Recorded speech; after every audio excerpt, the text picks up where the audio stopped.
بسم اللہ الرحمن الرحیم۔ السلام علیکم ورحمۃ اللہ۔ محترم سامعین، آج ہم آپ کے لیے لائے ہیں حکایت رومی سے ایک بہت ہی روح پرور انتخاب۔ جب ایک عقاب سرکار دو عالم صلی اللہ علیہ وآلہ وسلم کا موضع مبارک لے کر اڑ گیا تھا۔ مولانا روم رحمۃ اللہ علیہ نے واقعہ جس طرح بیان فرمایا ہے، آپ بھی سنیے اور لطف لیجئے۔ واقعہ کچھ یوں ہے کہ حضور اقدس صلی اللہ علیہ وآلہ وسلم نے ایک بار وضو کے بعد موزہ پہننے کا قصد فرمایا، لیکن دیکھا کہ اچانک ایک عقاب آپ صلی اللہ علیہ وآلہ وسلم کا موزہ لے کر اڑ گیا۔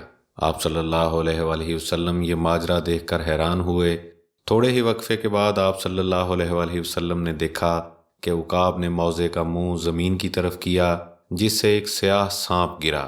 اس عمل کے بعد عقاب نے موزہ پھر سے حضور اقدس صلی اللہ علیہ وآلہ وسلم کی خدمت میں پیش کیا اور یہ عرض کیا، یا رسول اللہ صلی اللہ علیہ وآلہ وسلم، میں نے اس ضرورت سے گستاخی کی تھی کہ اس کے اندر سانپ گھسا ہوا تھا۔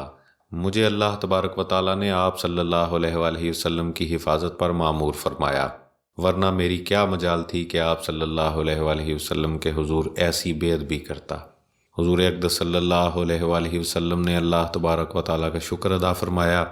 عقاب نے عرض کیا کہ میں نے ہوا میں اڑتے ہوئے موضع شریف میں سانپ دیکھ لیا تو یہ میرا کمال نہیں، یا رسول اللہ صلی اللہ علیہ وآلہ وسلم، آپ ہی کے نور اور روشنی کا فیضان اور عکس تھا۔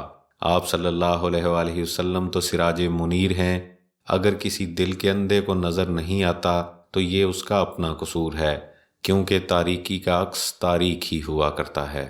اللہ تبارک و تعالی ہم سب کو سرکار دو عالم صلی اللہ علیہ وآلہ وسلم کا صحیح اتباع نصیب فرمائے۔ خوش رہیں اور اپنا خیال رکھیں۔ اللہ حافظ۔